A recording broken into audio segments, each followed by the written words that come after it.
The cosmos is full of secrets and mysteries. The deeper we gaze into the abyss, the more questions arise that modern science cannot yet answer. Today, we have the honor of meeting two very, very strange planets, although even calling them planets is a difficult proposition.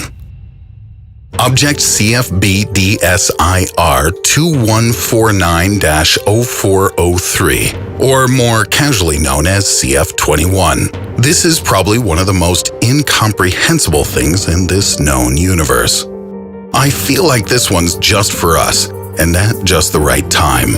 At first, this peculiar cosmic body was taken for a rogue planet, meaning a planet which was somehow gravitationally ejected from its native system by other planets or by some passing star. It was found 100 light-years from Earth, discovered in 2012 by an international team of astronomers led by one Philippe Delorme. The first studies showed that its mass is 5 to 9 times the mass of Jupiter. But the planet is hot, and it's not supposed to be. But I'm getting ahead of myself. Let's do this in the proper order.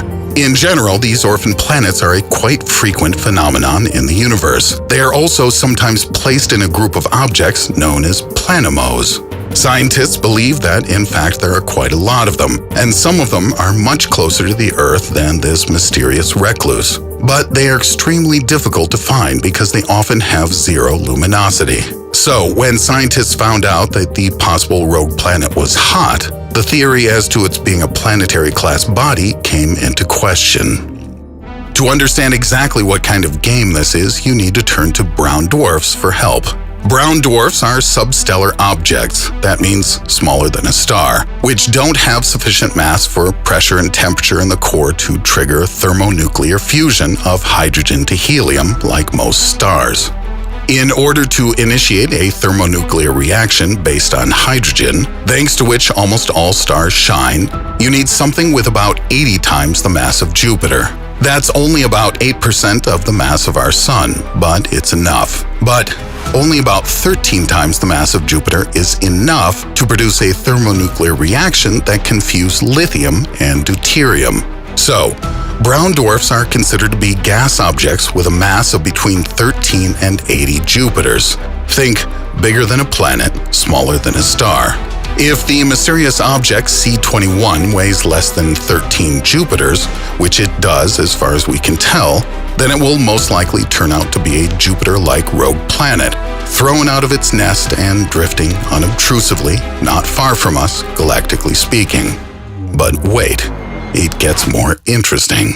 C21 glows in the infrared, meaning it radiates heat into space.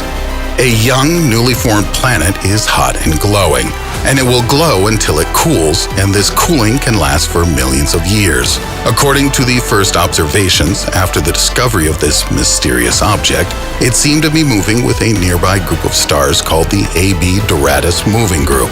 Scientists came to this conclusion because of its apparent proximity to this cluster, and so surely our mysterious object must have flown from there. All these stars in the Doradus group are very young, appeared around the same time, and are in relative proximity to each other. In the past, they could have influenced each other gravitationally, changing the orbits of the planets of neighboring stars, giving rise to the appearance of our planemo. That is, if C21 came out of AB Doradus, then it is probably a young planet which hasn't cooled down yet.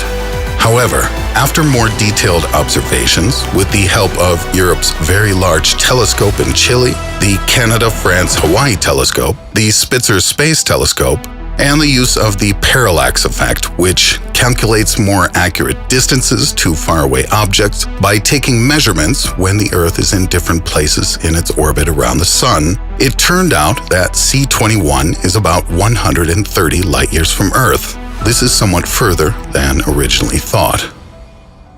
At first, scientists assumed that this little miracle object was about the same distance as the star system mentioned earlier, about 75 light-years from Earth. Now, far from all centers of star formation, this possible planet can't possibly be young. It must be over 500 million years old. And if it is a planemo, it couldn't possibly exist there. As far as we know, planets can only be formed in the orbit of stars.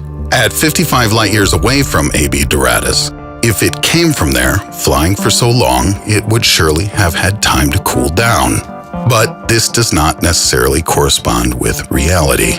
The temperature of the mysterious traveler is over 400 degrees. And if it is almost 2 times farther than we thought, then in fact it's even brighter. And if it is brighter, that means it's heavier.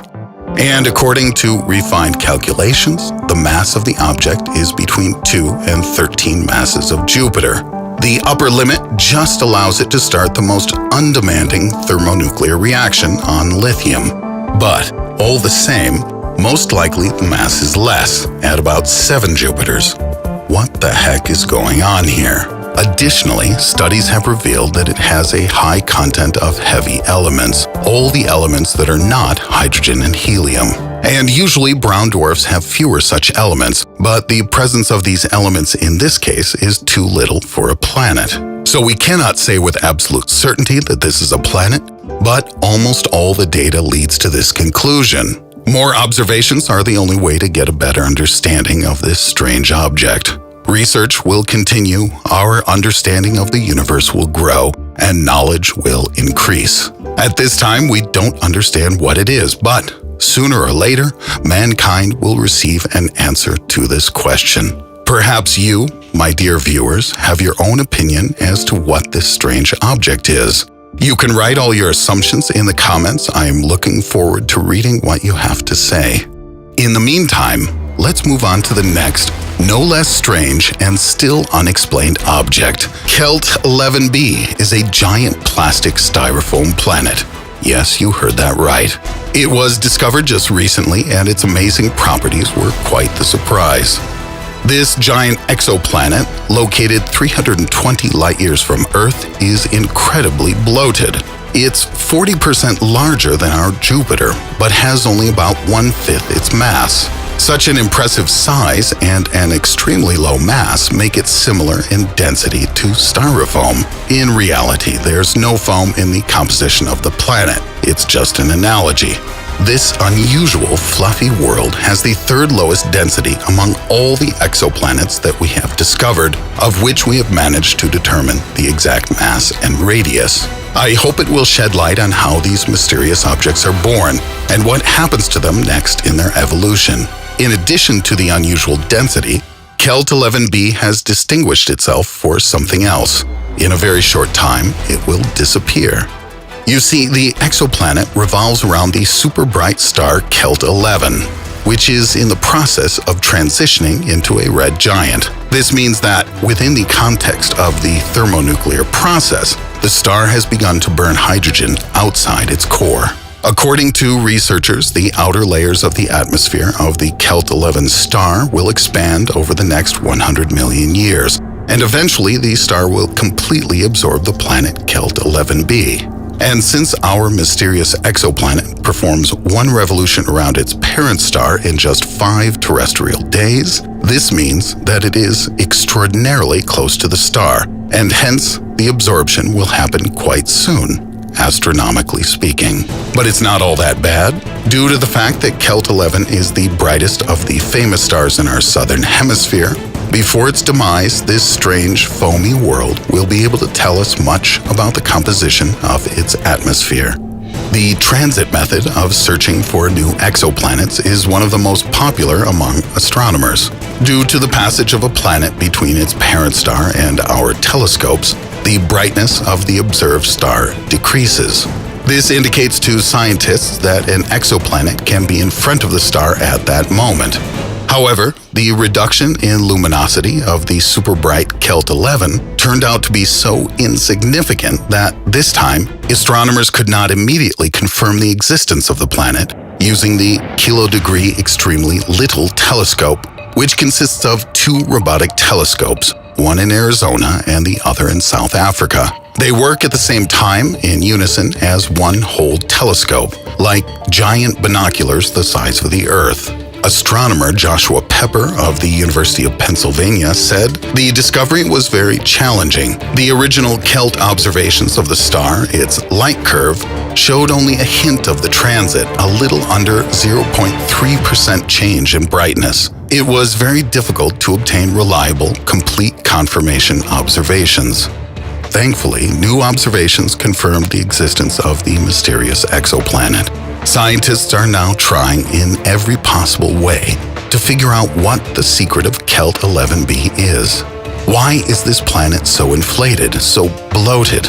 And what generally causes such extreme density on other exoplanets? The researchers have also taken up further study of the star, hoping to better understand how such stellar bodies behave at the end of their life cycle. And of course, I'm already eagerly awaiting the results of these newest studies. In the meantime, I'll go make a couple more insanely interesting episodes just for you. Thanks for your attention and see you soon, my dear friends.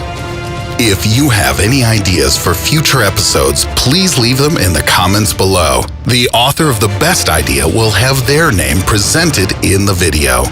Don't forget to put a thumbs up with my sincere gratitude.